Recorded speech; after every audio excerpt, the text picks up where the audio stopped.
Part 1. The Rise of Empires. The year is 1000. The great empire of sanctity has been formed in San Marino. The leader, Marcus, is hell-bent on invading and taking over the continent of Europe. He has 10,000 armed swordsmen and a sacred relic with unknown powers. But over in Denmark, a new empire of Frosthaven has formed. This resilient and resourceful country plans on taking over the entirety of Europe.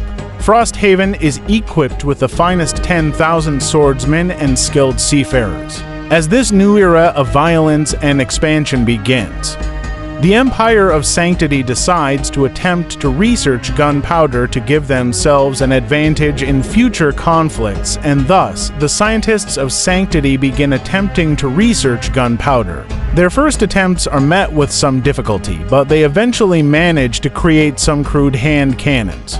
However, these guns are useless as they lack any sort of ammunition and can only be fired once or twice before becoming completely ineffective. The Empire of Frosthaven decides to launch a diplomatic mission to the nearby Duchy of Finland to attempt to negotiate the annexation of their lands into the Empire of Frosthaven. However, the Emperor of the Holy Roman Empire, Pope Clement III, has decided that he will invade and take the Kingdom of Sweden, as well as the lands around the Baltic Sea. The Pope also plans on invading the Duchy of Finland and bringing it under the fold of the Holy Roman Empire. The Pope sends his best diplomat to the Kingdom of Sweden, but the diplomat is killed and the Pope declares war. The Holy Roman Empire sends 10,000 knights and archers. They arrive and begin an all-out attack on the kingdom. As the Holy Roman Empire prepares to march on the Kingdom of Sweden, they receive a message from the Emperor of Frosthaven. The message states, "We have been informed of your plans to attack the Kingdom of Sweden. Please refrain from doing so.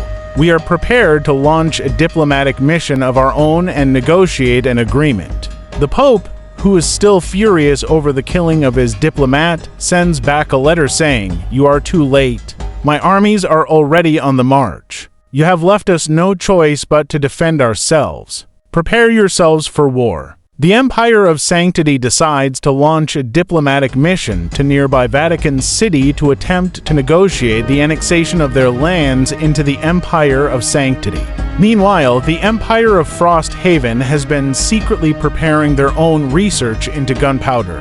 They have managed to recruit an expert alchemist from the East who has already made significant progress in creating functional firearms. Meanwhile, the Empire of Sanctity launches their diplomatic mission to attempt to negotiate the annexation of Vatican City. The envoy, a seasoned diplomat named Lucius, arrives at the gates of Vatican City with a grand procession of soldiers and courtiers. He is escorted to the throne room of the Pope, where he presents Marcus's proposal for the annexation of their lands. The Pope listens carefully, his expression unreadable.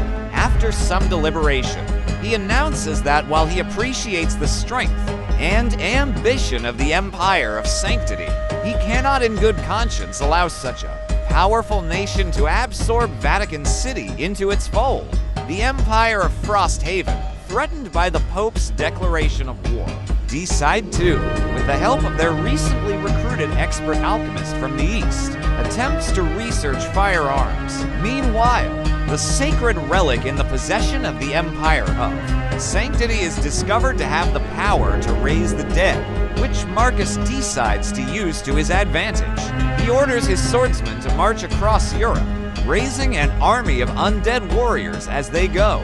Meanwhile, the Empire of Frosthaven attempts to research firearms. The alchemist from the East, skilled in the art of transmutation, begins his work in a secret laboratory hidden deep within the Empire. Using his knowledge of ancient texts and arcane rituals, he begins the arduous process of creating gunpowder.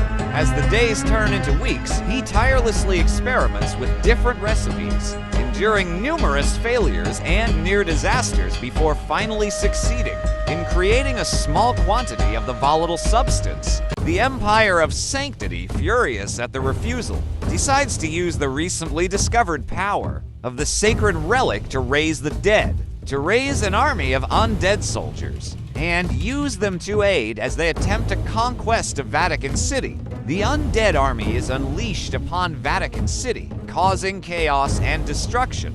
The once peaceful city is now a battleground as the living and the dead clash. The Pope, horrified by the events unfolding before him, orders his clerics to perform exorcisms on the undead soldiers. The conflict rages on for several days, with neither side gaining a clear advantage. Meanwhile, in Frosthaven, the Empire's expert alchemist has successfully created functional firearms. These weapons are far more advanced than the crude hand cannons of Sanctity, and can be reloaded multiple times. Hearing of the events in Vatican City, Frosthaven decides to intervene and sends their seafarers to aid the Vatican in repelling the invaders. The undead army, now under the control of the alchemist from Sanctity, begins to show signs of intelligence and adaptability. They no longer mindlessly attack. Instead, they form ranks and coordinate their efforts under the command of the Necromancer. The battle for Vatican City becomes even more brutal as the living and the dead engage in a savage struggle for control. The Frosthaven fleet arrives at the shores of Italy. Led by their skilled seafarers, they disembark their soldiers, who swiftly march toward Vatican City to aid the Pope's forces. Upon arrival, they find themselves caught in the midst of a horrific battle between the undead and the defenders of the Vatican. The Frosthaven soldiers quickly form ranks and engage the enemy, using their superior firearms to devastating effect. The undead army, now under the control of the Necromancer from Sanctity, begins to retreat toward the safety of the Vatican walls. However, they are pursued relentlessly by the Frosthaven forces. The Necromancer, realizing that he is losing control of the battle, attempts to summon a powerful demon to aid them. A massive infernal creature materializes in the sky, breathing fire and destruction upon the Frosthaven soldiers. The Frosthaven forces, despite the fearsome appearance of the demon, remain steadfast. Their veteran soldiers form a phalanx against the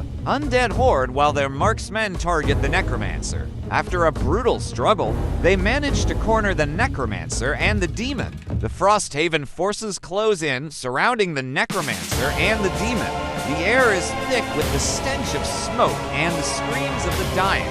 The Necromancer, realizing that his fate is sealed, desperately attempts to summon more undead soldiers.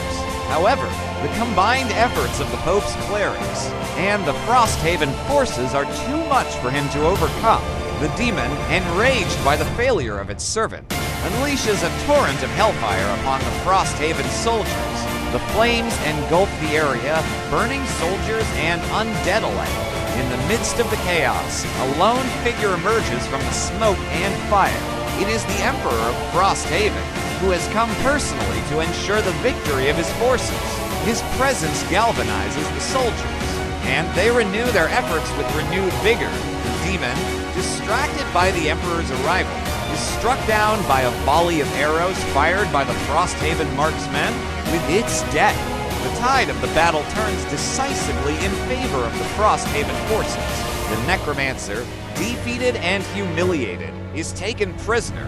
The Emperor, in a show of mercy, spares his life, but strips him of his power and exiles him from Frosthaven. The Pope, grateful for their aid, bestows upon the Emperor a title of nobility, making him a Duke of the Vatican. The two leaders forge an alliance, vowing to work together to maintain peace and order in their lands. The surviving undead soldiers are put down, and their bodies given a proper burial. The city of Vatican City is left in ruins, but the people are safe. The Frosthaven soldiers begin the long process of rebuilding and restoring the city, while the Vatican's clerics work to heal the wounded and bring comfort to those who have lost loved ones. The alliance between Frosthaven and the Vatican strengthens as they work together to rebuild and protect their lands. The Emperor, now known as the Duke of Vatican, spends much of his time in the city, overseeing reconstruction efforts and forging new friendships with the Pope and other nobles. He is welcomed with open arms by the people of Vatican City, who see in him not only a protector, but also a symbol of hope for a brighter future. The Pope, grateful for the Emperor's support and wisdom, often seeks his counsel on matters of state and war. The two leaders become close allies, sharing strategies and resources to maintain peace and stability in their respective realms. Their bond grows stronger with each passing day, and it is said that their partnership is unbreakable. The Empire of Frosthaven, flushed with their recent victory in and close alliance with Vatican City, decides to attempt to establish diplomatic relations with the Kingdom of Sweden. A delegation, led by their most skilled diplomat, is sent to the Swedish court. They arrive at the capital city of Stockholm and are greeted by the King of Sweden. The diplomat presents a formal letter from the Emperor of Frosthaven, offering an alliance and promising mutual protection against the aggressive expansionist policies of the Holy Roman Empire. The King of Sweden, weighing his options carefully, agrees to consider the proposal. Over in the Holy Roman Empire, Pope Clement III, growing impatient with the lack of progress in the war against the Kingdom of Sweden, decides to take matters into his own hands. He secretly assembles a small force of his most trusted knights and archers and sets out to conquer the Duchy of Finland himself. His plan is to use this strategic foothold to launch a more successful invasion of Sweden. Meanwhile, the diplomatic relations between the Empire of Frosthaven and the Kingdom of Sweden continue to progress. After much discussion and negotiation, the two nations agree to sign a treaty of mutual defense and alliance. This treaty not only solidifies their relationship, but also presents a formidable challenge to the Holy Roman Empire's expansionist ambitions. The Empire of Sanctity, their armies destroyed, decide to attempt to negotiate a union with Italy. Their emperor, Marcus, sends an envoy to Rome to discuss the possible union between the Empire of Sanctity and Italy. The envoy, Marcus Aurelius, arrives in the Eternal City and is escorted to the Vatican, where he meets with Pope Innocent. The two leaders engage in long discussions about the benefits of such an alliance. Marcus Aurelius argues that the Empire of Sanctity could provide military protection for the Vatican, while Italy could offer economic and cultural advantages. In turn, the Pope suggests that such an alliance could strengthen the Christian faith throughout Europe and help to spread the message of peace and prosperity. After several weeks of negotiations, a treaty is finally signed, marking the official union of the Empire of Sanctity and the Vatican. Marcus Aurelius is welcomed as a brother emperor, and his rule is acknowledged over the territories that once belonged to the Empire of Frosthaven. The people of Vatican City celebrate this historic event with great fanfare, lighting bonfires and holding feasts in honor of their new emperor. In response to the loss of Vatican City, through its union with the Empire of Sanctity, the Empire of Frosthaven decides to attempt to strengthen diplomatic relations with the Kingdom of Sweden. A diplomatic envoy is sent to the Swedish court, bearing gifts and promises of mutual protection against the Holy Roman Empire's aggressive expansionist policies. The King of Sweden, recognizing the threat posed by the Pope's ambitions, agrees to enter into negotiations with the Empire of Frosthaven. As these delicate talks proceed, word reaches the Pope of the Empire of Frosthaven's attempts to create firearms. Incensed by this perceived threat to his power, Pope Clement III issues a papal bull excommunicating the entire Empire of Frosthaven, declaring all its citizens to be outside the protection of the Holy Roman Church, and calling for a holy crusade against them. The excommunication has a profound effect on the Empire of Frosthaven. Many of its citizens, previously loyal to the Pope, begin to question their allegiance. The Emperor, recognizing the severity of the situation, musters his forces and prepares for war. Meanwhile, news of the Pope's actions reach the Kingdom of Sweden. The king, already alarmed by the aggressive expansionist policies of the Holy Roman Empire, is now even more determined to resist their encroachment. He declares his support for the Empire of Frosthaven and begins preparations for a joint defense. In the Holy Roman Empire, Marcus, Emperor of Sanctity,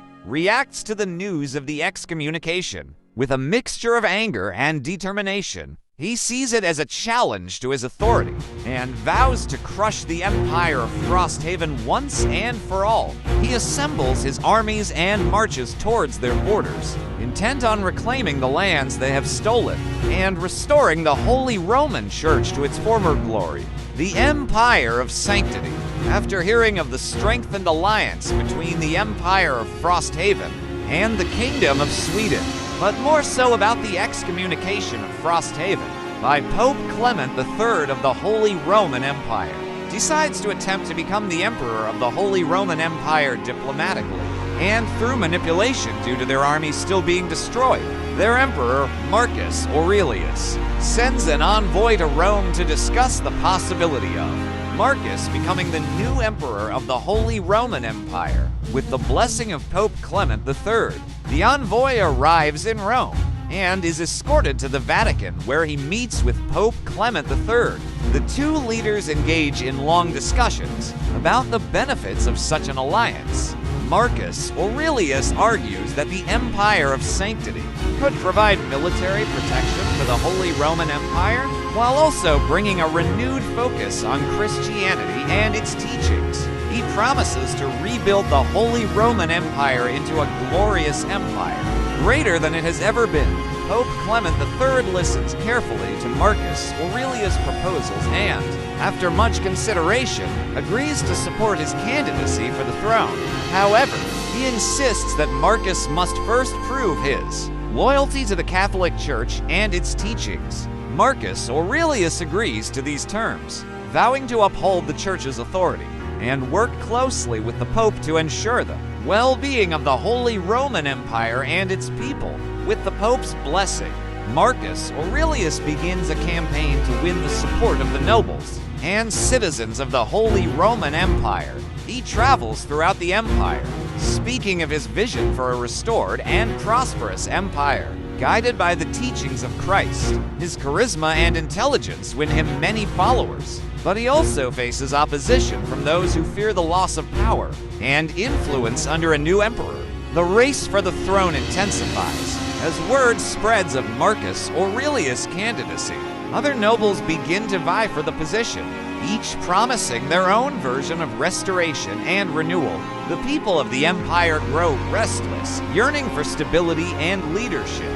In the midst of this turmoil, the Pope calls for a grand conclave to be held in Vatican City, where the most influential nobles and church officials will gather to decide the fate of the empire. Marcus Aurelius arrives at the Vatican, his retinue of advisors and soldiers surrounding him. He is greeted warmly by Pope Clement III, who commends him on his efforts so far. The conclave begins, with each noble making their case for why they should be the next emperor. Marcus Aurelius delivers a passionate speech, outlining his vision for a united and prosperous Holy Roman Empire, guided by the teachings of Christ. He promises to work closely with the Pope and uphold the authority of the Catholic Church, while also restoring the empire to its former glory. As the debate continues, Marcus Aurelius' rivals begin to grow desperate. Some attempt to smear his reputation, spreading rumors of heresy and ambition. Others resort to threats and intimidation, hoping to sway the vote in their favor. But Marcus Aurelius remains steadfast, maintaining his composure and dignity in the face of these attacks. Pope Clement III listens carefully to each speech, weighing the merits of each candidate. He is impressed by Marcus Aurelius' devotion to both the Church and the Empire, as well as his vision for a restored Holy Roman Empire. As the conclave draws to a close, the tension in the room is palpable. Everyone in attendance knows that the fate of the empire hangs in the balance.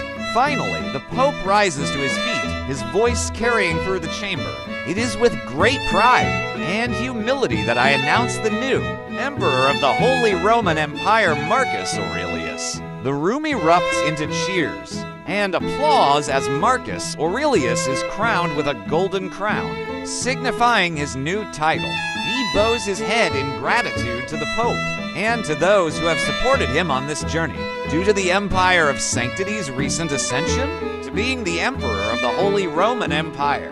The Empire of Frosthaven decides to attempt a naval invasion of the Kingdom of Norway to expand their territory. A fleet of warships, led by the most experienced admiral, sails towards the coast of Norway. They land at the capital city of Oslo and are met with fierce resistance from the kingdom's well-trained navy and army.